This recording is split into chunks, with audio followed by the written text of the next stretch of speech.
25 तारीख को भी एक प्रेस कॉन्फ्रेंस यहाँ की थी। 3 जुलाई को हमारे गांव सिंह पाथरी में महामहिम राज्यपाल श्री सत्यपाल सिंह मलिक जी का, मेघालय के राज्यपाल हैं सत्यपाल सिंह जी मलिक, सत्यपाल मलिक जी मलिक मेघालय के राज्यपाल हैं। इस समय हमारे गांव में उनका अभिनंदन समारोह किया जा रहा है किसानों की तरफ से। सिंह पाथरी, ऐचरा कलां, रामनगर, कुरड़ और आसपास के जो गांव हैं सारे, वहाँ के किसान इनका सम्मान करने के लिए उन्होंने बुलाया है सामूहिक रूप से, क्योंकि आदरणीय मलिक साहब किसान एजिटेशन में बहुत खुल करके किसानों का उन्होंने साथ दिया और उसका परिणाम ये निकला कि 13 महीने से जो किसान आंदोलन चल रहा था, किसानों का संघर्ष और मलिक साहब का जो खुले रूप से समर्थन जो उन्होंने किया, उसका परिणाम ये निकला कि किसान वो कृषि जो कानून जो किसान चाहते थे वो सरकार ने वापस लेने पड़े। इसी संदर्भ में मलिक साहब को इन सभी इन गाँवों के किसान भाइयों ने उनके स्वागत के लिए बुलाया है। 3 तारीख को तिरखू तीरथ एक ऐतिहासिक स्थल है जहाँ महाभारत के समय में आपने अगर सुना हो तो यक्ष युधिष्ठिर संवाद वहीं हुआ था। वो एक पवित्र जगह है, हिस्टोरिकल। तो मेरी तो ये प्रार्थना है आपके माध्यम से कि ज़्यादा से ज़्यादा किसान भाई वहाँ आएँ, मलिक साहब के विचार सुने और उनका इस स्वागत समारोह में शामिल हों।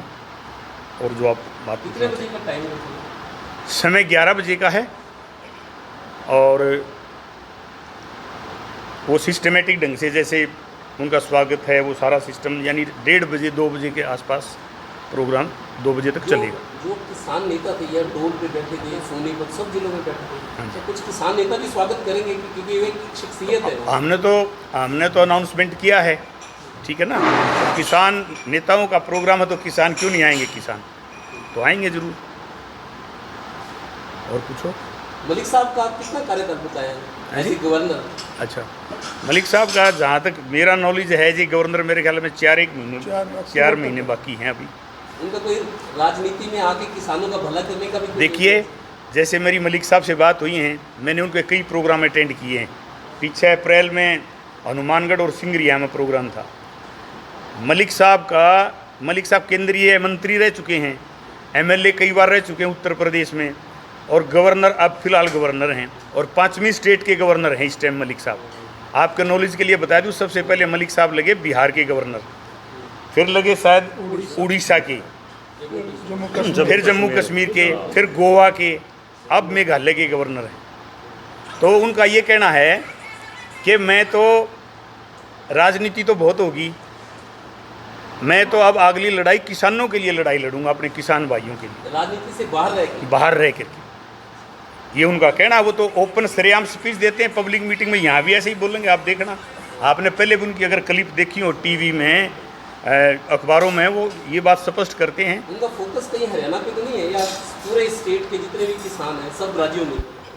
मैंने आपको बताया ना, पूरे उत्तर भारत के पूरे देश के किसान उनको बुला करके उनका स्वागत करें, उनका अभिनंदन करें।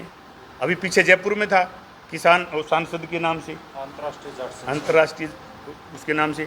और मैंने जैसे आपको बताया, उससे पहले जयपुर में, उससे पहले भी था एक प्रोग्राम, कोटपुतली में था, राजस्थान में था। तो सभी जो लोग हैं, क्योंकि देखिए गवर्नर जैसी पोस्ट पर होते हुए कोई आदमी जहाँ उसने जन्म लिया एक ऐसी सोसाइटी में, उनके हक में बोल रहे तो बहुत बड़ी बात है ना। गवर्नर तो देश में कितने 29 स्टेट हैं, प्रोटोकॉल भी होता है। प्रोटोकॉल भी होता है, लेकिन वो कहते हैं कि मुझे सरकार कल हटाती, आज हटा दो, मैं तो अपने किसान भाइयों का साथ दूंगा, उनकी लड़ाई लड़ूंगा और आगे भी उनकी लड़ाई लड़नी है। इसलिए हम लोग, वरना मैं तो हाईकोर्ट में वकील उम्र ने क्या लेना देना था ऐसे आदमी का जिसकी विचार सुने, तभी तो हम अटैच हुए।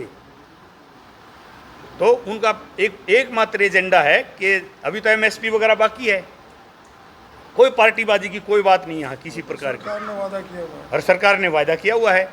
और वो स्वामीनाथ मलिक साहब कल भी मेरे पास क्लिप पे बोल रहे थे, जो स्वामीनाथन जो कमेटी जो बनी थी उसका ड्राफ्ट उन्होंने तैयार किया था, बीजेपी में मैनिफेस्टो में है, स्वामीनाथन कमेटी का जो दे रखा रेफरेंस है वो मलिक साहब ने उसको ड्राफ्ट किया था मैनिफेस्टो के अंदर। अभी जो आंदोलन चल रहा है इसमें खुद को बोले जी, वो सारे तो बच्चों को नहीं चल रहे हैं। किसानों में तो फिर भी कई किसान थोड़ा ठीक ठाक है, मतलब देखो गरीब ही है, लेकिन किसान के साथ मजदूर का भी नाम आता है, आंदोलन भी इसी नाम पे था। तो किसानों के साथ मजदूर पे भी ध्यान देंगे, गरीब आदमी जो मजदूर है उसकी हालत। मजदूर किसान से अलग कहाँ है, हो ही नहीं सकता।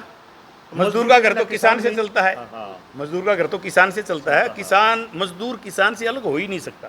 पहले मजदूर बाद में किसान। रिकॉर्ड है जी, उस रिकॉर्ड को ठेस पहुंचाते हैं उन्होंने। ऐसा एक कदम उठाना नहीं चाहिए था कि विदेशों में आज इसका इतनी मिलिट्री की इतनी कीमत है, इतना मान सम्मान है देते हैं विदेशी भी। अगर इंडिया की फौज हमारे को मिल जाए, हम वर्ल्ड वार पर कब्जा कर लें, वर्ल्ड पर कब्जा कर लें हम।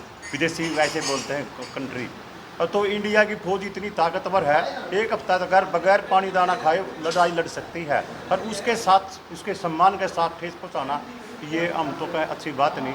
सरकार को इसे वापस ले लेना चाहिए बड़े प्यार भरे शब्दों के साथ। इस संदर्भ में मुझे लगता है कि आप लोग मलिक साहब के ही मुखारबिंद से सुने तो ज़्यादा बढ़िया रहेगा। तो हम तो इसके बारे और में आप इस प्रोग्राम से रिलेटेड कोई बात पूछना चाहे तो वो और इनवाइट करो ना। तो मैं आप सभी को वहाँ उस दिन प्रोग्राम के लिए इनवाइट कर रहा हूँ, आपको सभी को निमंत्रण दे रहा हूँ सप्रेम। आप जैसे पढ़े लिखे एडवोकेट जो IAS IPS बड़े अफसर या जो बड़े उद्योगों से रिटायर होते हैं, उनकी इच्छा होती है राजनीति में आए। जैसे हरियाणा में भी बहुत सारे IAS IPS चुनावी पॉलिटिकल पार्टीज को भी एक मजबूत चर्चित चेहरा है, उनको टिकट देते हैं। वो ये कहते हैं कि बिना राजनीतिक ताकत के हम जो करना चाहते हैं वो कर नहीं सकते। तो मलिक साहब के साथ भी बिना राजनीतिक पावर के वो किसानों का भला कैसे करेंगे? चुनावी राजनीति में तो आना पड़ेगा। नहीं, चुनाव राजनीति को चुनाव लड़ने का मेरा इरादा नहीं है। चुनाव लड़ने का कोई इरादा नहीं। ऐसे कैसे ताकत मिलेगी वो आपका भला करें? चुनाव लड़ने वाले ताकत तो उनकी आएंगे पब्लिक ना, है जी, उनके पीछे अपने किसान जो मजदूर सारे भाई हैं ये जी। एक सेकंड, किसान लोग जो बैठे थे वहाँ दिल्ली में हैं, तो वो उनकी जीत किस बल पे हुई बताओ आप? वो कोई MLA थे या मेंबर पार्लियामेंट थे? वो तो लोग अपने आप जुड़ेंगे जिन्होंने देखना कि जिस आदमी के साथ जनता होती है तो अपने आप समझ जाए। राजनीतिक लोग क्या करते हैं? राजनीतिक लोग तो ये देखा नहीं इसका पल्ले किसका पल्ले क्या है, वहीं तो आप खुद जाकर के माथा टेकते हैं राजनीतिक लोग। अच्छा सुनिए, जयप्रकाश नारायण ने कोई इलेक्शन लड़ा था या जयप्रकाश नारायण किसी ओहदे पे थी? मतलब लोग ऐसे महान जो ऐसा है ना, राजनीति मतलब स्वार्थ की राजनीति करना तो एक अलग बात है, ठीक है ना। निस्वार्थ मतलब जनता की सेवा करना, वो राजनीति, उसके मुकाबले राजनीतिक आदमी कुछ नहीं है। ये जयप्रकाश नारायण का उदाहरण आपके सामने है। और गांधी कौन सा जो है ना, मतलब प्रेसिडेंट था या उपराष्ट्रपति था या प्रधानमंत्री था? अरे ना वो बनना चाहता था।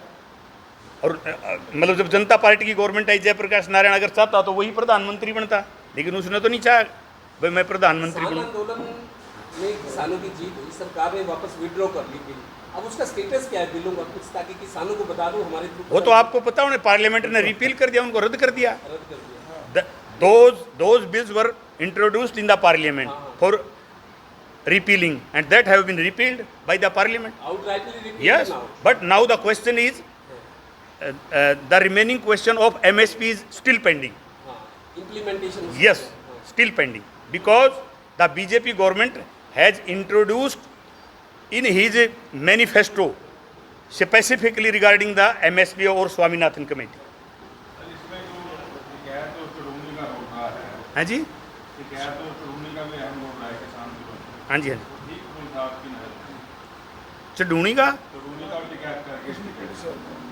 देखो ऐसा है, उनका अपने ढंग से बिल्कुल सही रोल था। ऐसा है, उनको सम्मानित करने के लिए लोग उनको भी बुला रहे हैं, जगह जगह पे बुला रहे हैं। तो हमारा